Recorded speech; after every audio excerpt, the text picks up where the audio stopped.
Nos petits scorpions en couple. Allez, on a quoi pour vous? Alors, euh, bon, déjà, au sein de votre couple, il y a quand même de la complicité, il y a de la tendresse. On voit cette notion de durée. Donc, vous êtes peut-être un couple euh, vous êtes ensemble depuis un moment, ou en tout cas, vous faites tout pour que ça dure. Il y a de l'engagement, il y a des promesses. Par contre, on voit que vous traversez une période un petit peu d'instabilité, de fragilité.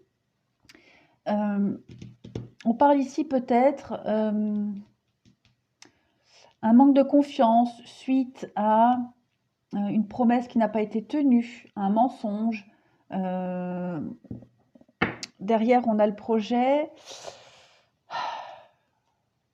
Ouais, on a un projet qui n'a pas été abouti, qui a été mis de côté, une parole qui n'a pas été respectée. On voit qu'il ouais, y a eu un petit couac, mais même si la confiance va être mise à rude épreuve, même si parce que la carte de la trahison, elle ne veut pas forcément dire tromper, hein. Ça veut aussi dire trahir, c'est mentir, c'est manquer de respect. Voilà, c'est ne pas respecter sa parole, son engagement. On voit que là, il y a quelque chose de cet ordre-là. Il y a une période ici de fragilité, de doute, d'incertitude, mais j'ai l'impression que ça va redonner un coup de fouet au couple. C'est passager en tout cas. C'est passager, rien de grave. Mmh. Rien de grave, il y a quand même les promesses, l'engagement, même s'il y a, voilà, la fragilité, la prudence qui va être, mise à mal. Ouais, non, j'ai pas l'impression que ça va porter préjudice. Non, non, juste, voilà, une crise, une crise de couple, comme on en connaît tous, hein, rien de très, très grave. Ligne d'en dessous. Ligne d'en dessous, on a, bah, le froid, la distance, quelque chose qui s'est arrêté. Ouais, la distance, j'ai l'impression, au sein de votre couple. On parle encore de sexualité, j'ai 2 cartes de sexualité ici. Donc, oui, le couple là, il y a une petite guéguerre, hein, une petite guéguerre dans le couple.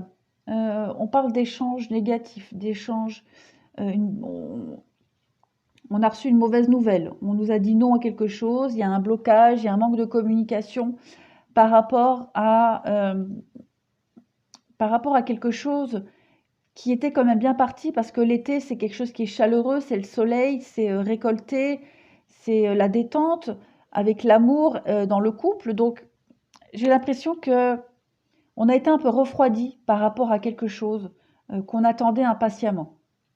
Au niveau du couple, au niveau de la famille, peut-être un projet familial, quel qu'il soit, en tout cas, on voit qu'on a été un peu refroidi là. Euh, Oui, le coup de foudre. Alors le coup de foudre, oui, ça peut être une personne, une tierce personne. Oui, là, il y a triangulaire. Alors, ouais, il y a peut-être quelqu'un qui vient semer la zizanie là au sein du couple. Euh, hmm, ouais, peut-être même quelqu'un qu'on connaît depuis un moment, où on avait des doutes, où on avait peur depuis un moment, et là, on se rend compte que la personne, ben, elle arrive hein, finalement à prendre un peu le dessus, à s'immiscer un peu plus. Alors, je vais pas dire qu'on va se laisser tenter, mais on est peut-être un peu bête. Voilà, on voit pas le truc en fait. On voit pas le truc arriver, l'autre ne voit pas le truc, ne voit pas le mal, alors que, alors qu'il y a peut-être quelque chose. Enfin,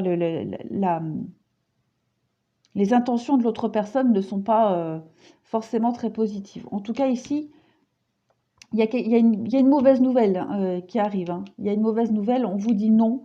euh, on vous dit non à quelque chose. Euh, Il y a un refus, il y a un blocage, il y a quelque chose qui vous refroidit là, hein, qui met un peu de distance dans le couple. Non, bon bah après, voilà, la fin heureuse. Donc comme je disais, hein, je pense pas que ça portera préjudice au sein du couple, mais voilà, il va falloir régler des choses.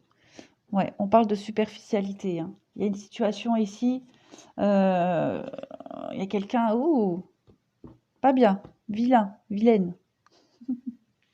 Alors on parle ici d'un mariage, on parle d'un amour non réciproque et de facteurs religieux. Bon, alors il est probable qu'au sein de votre couple, bon, on peut imaginer plein de choses, hein. J'ai pas de carte de rupture, j'aurais peut-être dû en prendre. Non, même en prenant une autre, je vais en prendre une autre pour voir. Sentiment romantique, ouais. On parle d'un amour non réciproque dans votre couple. Alors, par rapport aux facteurs religieux. Les facteurs religieux, ça peut être, en-delà de la religion, une façon différente de voir les choses, des projets différents, une façon de fonctionner différente. Donc, il est probable que dans votre couple, bah, déjà que vous n'ayez pas envie de vous marier, un a envie de se marier, l'autre non. Voilà. Un a envie de fonder une famille, l'autre non. Vous voyez, quelque chose de cet ordre-là. Après, on peut parler, si on parle ici d'une tierce personne, on parle d'un amour non réciproque, hein. On voit que les tentatives de la tierce personne vont échouer. En tout cas, ici, il y a quand même les sentiments, l'amour au sein de votre couple, mais il va y avoir une divergence d'avis, d'opinion. Ouais, quelque chose de pas réciproque dans votre couple qui va créer un peu de distance. Ici, on vous dit une autre personne perturbe la relation. Bon, comme ça. Et on vous dit de vous adapter à son rythme émotionnel et on parle d'enfant. Donc, bon, bah là, ceux à qui ça parle, hein, clairement, on parle d'une autre personne qui vient foutre sa zizanie. Après, on vous dit de vous adapter à son rythme émotionnel. Ça peut parler d'un enfant, l'envie de faire un enfant, l'envie de se projeter, de faire un enfant, et l'autre n'est pas prêt. L'autre dit non. On en a parlé, voilà, c'était un projet, puis maintenant, il y en a un des deux qui a le plus envie, puis l'autre dit bah non, moi je suis pas encore prêt, c'est peut-être pas encore le moment pour X raison. Et du coup, ça crée peut-être un froid au niveau de la sexualité. Voilà, c'est peut-être pour ça aussi, hein. En tout cas, on voit que il y a quelque chose qui vient. On va vous demander ici de vous adapter, de comprendre et de vous adapter. Et puis, en d'autres paquets, j'avais ton âme sœur n'est pas prête. Donc peut-être qu'elle n'est pas prête à avoir un enfant. Elle est peut-être pas prête encore à fonder une famille. Voilà. Il y a le choix, le libre arbitre. Il faut jamais rien imposer à l'autre. Un déplacement. Oui, voilà, bon. Rien de très grave. Rien vraiment de très très grave. Alors ensuite.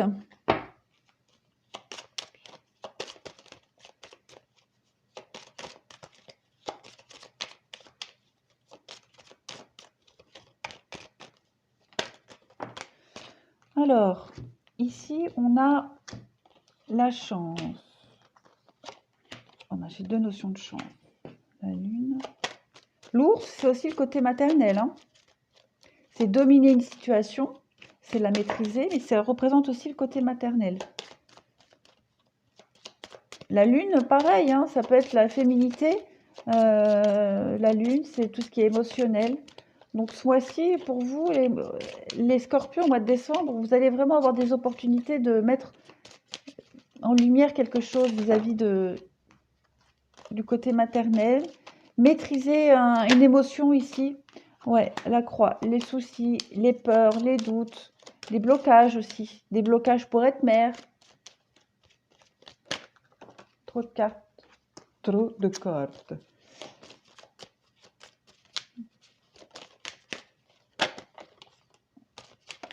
En tout cas, ici, on va avoir l'occasion ici de parler de blocage. On va avoir l'occasion de parler de blocage, voilà, au sein du couple. Il y a quand même l'amitié. Il va y avoir un nouveau cycle au sein de votre couple. On va crever un abcès, on va éclaircir quelque chose qui est enfoui, des pensées secrètes, une envie secrète. Ça peut peut-être être en relation avec le fait d'être mère, de fonder une famille. En tout cas, vous allez avoir l'occasion, ce mois de décembre, les scorpions, de mettre ça en lumière, d'en parler. Il y a quelque chose de lourd là, au sein du couple. Il y a un poids, un fardeau. On va en parler. Voilà, on va le mettre en lumière, on va en parler. La mort, le cercueil, c'est la fin de quelque chose. On va clôturer une discussion, on va clôturer un sujet, on va vraiment en parler de toute façon. C'est vraiment quelque chose qui nous tient à cœur. On va le résoudre. Voilà, c'est les nuages, c'est des soucis passagers. Il y a la prudence, on va couper effectivement, hein, couper quelque chose. Bon, il y a les lys, il y a la longévité, la pureté, une nouvelle direction à prendre au sein du couple. Et là, il y a une tierce personne. Ouais, ça peut être hein, l'enfant. Il y a encore... Après, on peut peut-être parler aussi d'une famille recomposée, hein. Accueillir son enfant, dont on a la garde alternée. Il y a le mouvement ici, hein.